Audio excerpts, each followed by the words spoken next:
Ayun. Kuya Jun, okay ka lang? Okay lang biyahe? Hindi ka naihi? Hindi. Sabihin mo pag ihi ka, ha? Malapit na tayo sa, sa doktor mo, ha? Magkikita na naman kayo ni Doc. Okay?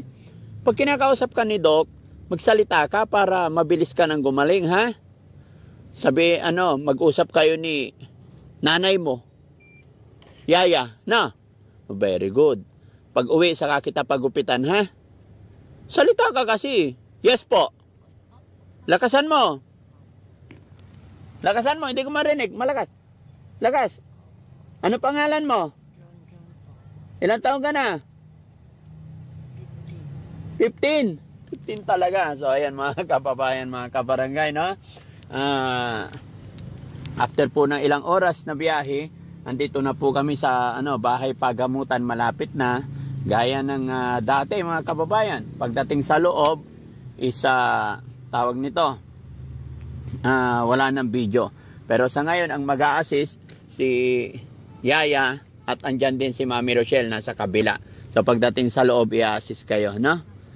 So tingnan natin kung pwede si Mami Rochelle kasi alam nyo na mga kababayan, pagdating dito sa mga ibang lugar, iniiwasan din natin na magkaroon ng problema or magkaroon ng komosyon, no? Kaya titignan natin kung anong pwede. Okay guys, banti tayo. So kumpleto ang team mga kababayan, mga kabarangay. Dito sila Boss JB, yan, kumpleto po. May naiwan lang sa shelter syempre. Hindi ka nagutom kaya John? Mamaya na tayo kakain, ha? Pagkatapos ng check-up mo, para makainom na ng gamot. Yehey! Apir mo na. Kamot ka ng kamot. Apir. Huwag ka ng kamot ng kamot. Behave na behave. Malaki na rin ang pagbabago mga kababayan. Malaki na pagbabago. Di ba, ya? Opo. Kaya na po niya yung sarili. Ha? Kaya na po niyang maligo mag-isa. Kaya na niya maligo mag... At saka one time, nagising ako madaling araw, nakahiga siya doon sa bed niya, kumakanta. Pag mag-isa lang siya, malakas boses niya eh. Loko to eh. Ha? Nagsasalita mag-isa. Nagsasalita na. Siguro talagang hinahanap lang niya yung sarili niya, no? Ay, Kuya Sam, yung papel niya? Nandiyan po. Na kanino? Nandiyan po, Ayos. sir. Ha? Nandiyan po, sir. Okay, yung schedule niya, ha? So, ayan mga kababayan. Andito na po kami sa loob. Gaya ng aking sinabi, bawal po ang video. Kaya, abangan nyo na lang yung update mamaya after ng check-up. At tatandaan mo yung mga sinasabi ng doktor para sa kanya, ha? Para alam natin. Huwag na huwag kayong mahiyang magtanong kung hindi nyo naintindihan. Karamihan sa atin, nakikita ko, pag kinakausap ng doktor, tango lang ng tango. Opo, opo, opo. Pero hindi naintindihan. Pinaka-the best dyan, pag hindi nyo naintindihan, tanungin nyo ulit. Walang masamang magtanong, okay?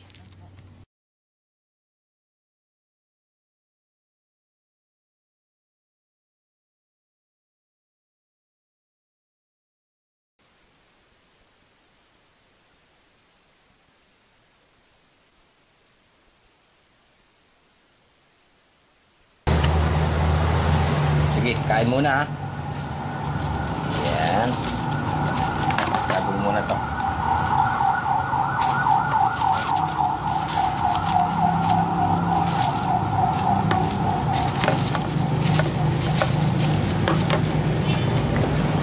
Ready na.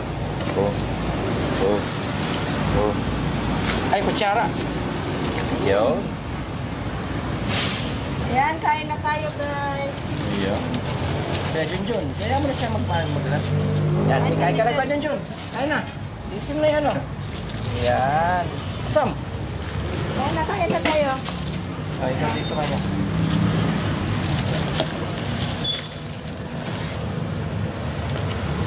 Ay. Ayan, saon mo. Yeah. Kain na tayo. Pwedeng pasuyo na sauce. Pasuyo na sauce. Kulang na binigay nilang sauce. O yan, kumuha ka dito. Marami to. Isang bucket yan. Para sa inyo lang. Para sa inyo. Thank you. Kain na tayo. Kuya Junjun? Kumusta yung mo doon? Kuya Junjun? Busy muna si Kuya Junjun. Tara, pakainin mo natin. Nagutom si Kuya Junjun Nagutom ka Kuya Junjun? Dahan-dahan. Kumusta yung interview mo doon? Kuya Junjun? Ha? Ano sabi ng doktor? Ha?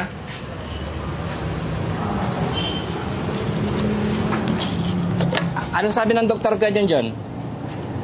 Ha? Hindi pwedeng ostorbuhin habang kumakain, no? Sige, pakainin natin. Ang gwapo naman ng waiter na yan. Pwede bang malaman pangalan niyo, sir? Service crew ng McDo, ang gwapo. Hindi pala sa McDo Senior. Ha? Sige, kain. Kain na tayo, ay.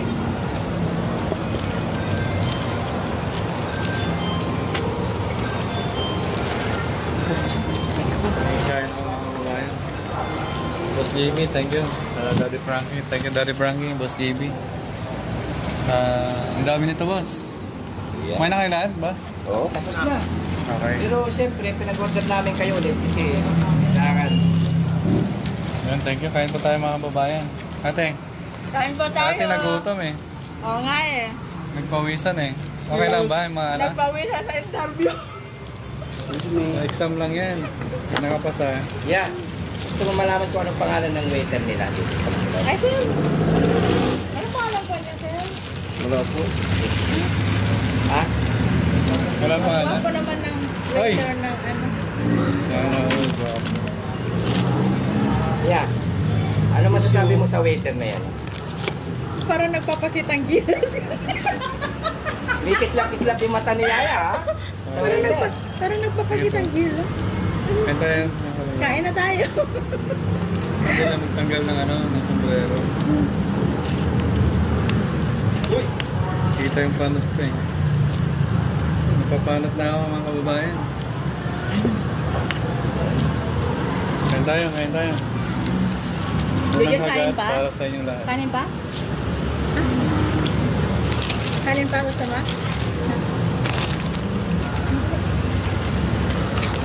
Ano pa kayo dyan? Gutom kayo dyan ah. Ay, talang kinamay. Sarap kain Ah, yun yeah. yun. Sarap kain ah. Masarap pa McDo nila kayo dyan? Ah, ano pa? Pa, chicken pa. Ate, ano, ate, ito. Pag-ati mo yung chicken niya. At ate kayo. Iyan mo siya. Pero mo na ibigay lahat. Ate, mo rin sisang. Kaya, kaya. Sa'yo. Yun na lang para tumaba. Oo.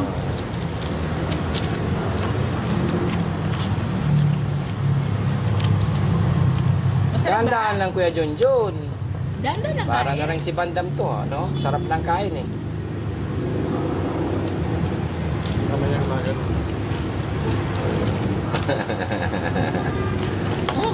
May mga bibilin tayong resita, Sam, no? Meron pa. Mga Kuya Junjun, no? Yan, mga kababayan. Bago na naman na reseta. Ito yung unang resita niya. Sa wakas, no? Sa wakas, mga kababayan, sa adikain ng Team Daddy Frankie na makatulong sa mga katulad ni Kuya Junjun, ay meron na po siyang inuming gamot. Yan. Yan. Thank you po.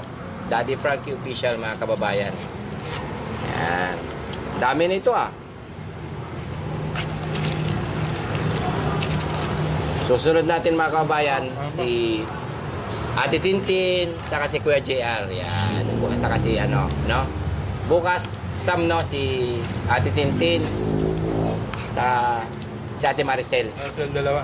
Silang dalawa bukas, mga kababayan. Abangan ninyo ang mga sunod naming update dahil bukas ng umaga ay maaga ang Team Daddy Frankie pabalik dito sa pagamutan dyan.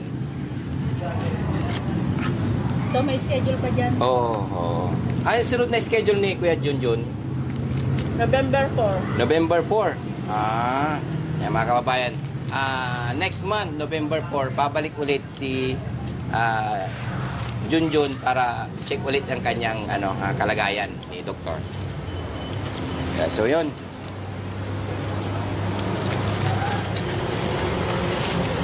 Kain. Sabi, makakainom na ng gamot si Kuya Junjun, no? Sarap ba? Dahan-dahan naman. Oo. Dahan-dahan naman. Saan natin ito bibilin, Sam? Ano lang po? Sa Mercury na lang po. Sa Mercury na lang, no? Sige po, May thank you resita sa na. pagkain. Ito po yung mga kakailanganin nila para unti-unti sila gumaling at bumalik ang kanilang dating kalagayan. Ito yung iniintay namin na bagay para maumpisahan ang pagbabago ni Kuya Junjun at sa mga iba pang beneficiary ni Daddy Frankie.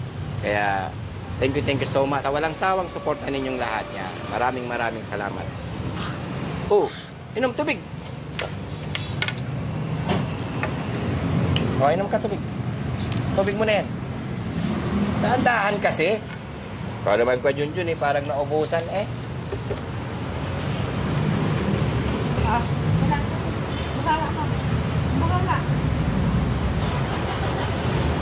Hindi mo na ito pinuubos sa kanya. Hindi mo na itong cook sa'yo ito. Bawal sa kanya yung soft drinks. Oo, bawal pa daw kape. Oo, wag ka na magkakape ha. Kakape. Bawal Chocolate. daw. Yung mga chocolate doon sa lamesa, yung candy, alisin yung mga yun. Huwag mo ibigay sa kanila. Yes, sir. Para sa kanyang mabilis ang pagbabago at paggaling. Tara. Diretso na tayo guys sa babalik na po tayo ng Pangasinan at check natin yung mga iba nating kasama. Bitin ko na lang to. Meron pang laman. Daanan na lang natin to, Sam, no? Yes po. Oo. Tara, let's go. Maraming salamat po. Kuya Junjun, tubig mo. Yan. Ilang biyahe pa rin yung biyahe natin? Ilang oras? Yan. Yan. May 3 hours tayong biyahe. Thank you po.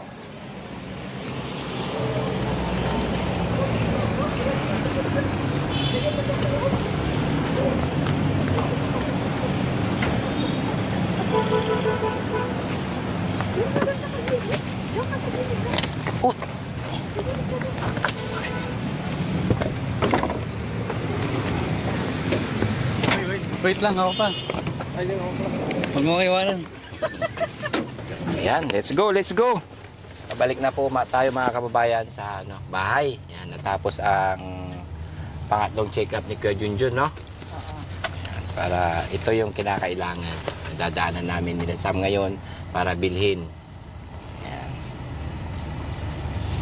Kasalukuyang nauna na po si Daddy Frankie dahil tinawagan po siya sa Makati na kailangan bumalik po agad. Kaya tayo po ang nautusan mag-host ngayon kasama si Sam at ang buong team Daddy Frankie. Ipinubay ni Daddy Frankie ngayon dahil sa kanyang mahalagang bagay na pinuntahan ngayon. Kani-kanina kasama namin pero iniwan niya na po kami para mahabol niya ang meeting niya sa Makati. Tara, let's go, Kuya GC. Ayan. Daanan natin yung para bilhin tong mga reseta ni Kuya Junjun. Ayan. Thanks God dahil mapapainom na natin si Kuya Junjun. Sunod naman ay si bukas. Ate Tintin. Yan. Ano naman ng yung nagubilin ng doktor kay Kuya Junjun. Ano yung mga pinag-usapan ninyo na bawal? Ang sabi ng doktor, si Boss JP, bawal na siyang uminom ng kape. Bawal ng sigarilyo, bawal ng alak. Hindi naman naninigarilyo. Sabi ko, hindi naman siya naninigarilyo to. Sabi ko, okay, yun ang bawal sa kanya ate ha. Okay doon. So, Kape. Yung mga matatamis, no? Matatamis. Yan. Tapos, sabi niya, ipatake ng 2 weeks yung kanyang gamot. 2 weeks. Bibili natin ng pang 2 weeks to, no? Oo. Tuwing gabi lang. Pagkatapos kumain ng gabi, doon siya mag-take ng half ng gamot. Doon. Tapos, after 2 weeks, ibalik natin siya sa November 4 para titignan ni Doc kung may nag-iba. Sige. Kung hiyang niya yung gamot. Pero kung hindi niya hiyang, papalitan. Kaya pinababalik siya na Tagal pa, no? So, yun. Manalangin lang tayo, no? Kuya Junjun, no? Sana galawin ni God or ipan ni God para gagaling ka na, no? Kuya Junjun, okay ka ba, Kuya Junjun? Masaya? Ha? Ano yung sinabi sa'yo? Ano yung sinabi sa'yo ni doktor? Ano sabi sa'yo Ano ni Doktor? sabi ni doktor sa'yo? Yes pa rin. Ha? Yes pa rin buhay. Buhay pa rin. Ano sabi? Salamat daw at buhay pa rin siya. Sinabi mo kay doktor yan? O, Oo, in-interview siya. yun ang sabi mo kay doktor? Nagpasalamat ka? Tapos sabi niya wala daw siyang pambayad. Oo. Bibigyan ka namin ng gamot para makatake ka na ng gamot. Wala po akong pambayad. Huwag ka mag-alala, Kuya Junjun, no? Si Daddy Frankie ay nandyan nakaantabay sa'yo, no? Para sagutin yung mga gamot. Kasi si Kuya Junjun, mga kababayan, pag mga ganitong sitwasyon, bibihira po siya magsalita. Pero pag yung doon siya mag-isa, pakanta-kanta na lang, salita mag-isa, maayos naman. Pero may mga oras na maayos sumagot at magandang kausap. Lumilipad-lipad pa kasi yung isip. Sana makainom na ng gamot para ano. Yun, nandito na. Dito na yung bilihan natin, Sam. Yes, sir.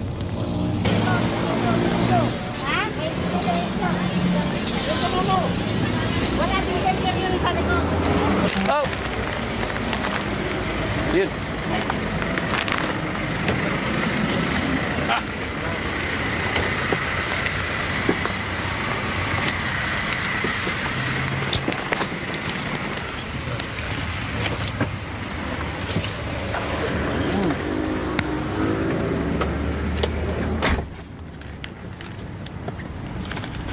Kuya Junjun, ito na, nabili na namin yung mga gamot mo.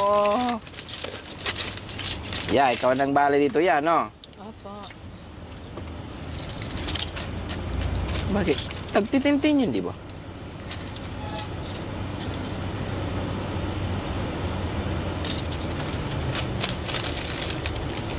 Yan na po yun, boss. Ha? Yan na po lahat yan. Ito na pula. Oh, tapa. First Ay, 2 weeks. hap-hap lang. First 2 weeks lang po. Ito ibig sabihin yung gamot na to, Half-half lang. hatiin. Ito siya yung ipapainom sa kanya. 2 weeks lang yan. So yun, mga kababayan, ito yung mga gamot na nabili ni kay Junjun. Ang liliit. Yeah. Pero hatiin daw kasi maliliit, pero hatiin pa rin. Hati lang. Tago natin itong reseta para Tapos yung schedule niya. nandito yung schedule niya, no? Oo, nandyan. Dapat ikaw na lang magtago yan. Ito, kailangan kasi ito Oo, yan, pati yung reseta na yan. Ito na lang, kasi ito yung mga gamot na ipapainom sa kanya. Yun, mga kabayan, nabilihan na po ni si Junjun ng mga gamot para sa kanya. Yo, Kuya Junjun, okay na. Inom ka mamaya pagkatapos mong kumain, ha? Tara, let's go. Thank you, Daddy. Ah. Magpasalamat ka, lakasan mo. Salamat po. Lakasan mo. Ano sabi? Thank you po. Iyon, si Kuya Junjun, nag-thank you na. Pag-pray kay God lagi, no? Para mabilis ang paggaling. No, Kuya Junjun? Yan. Biyahe na po ulit ang team.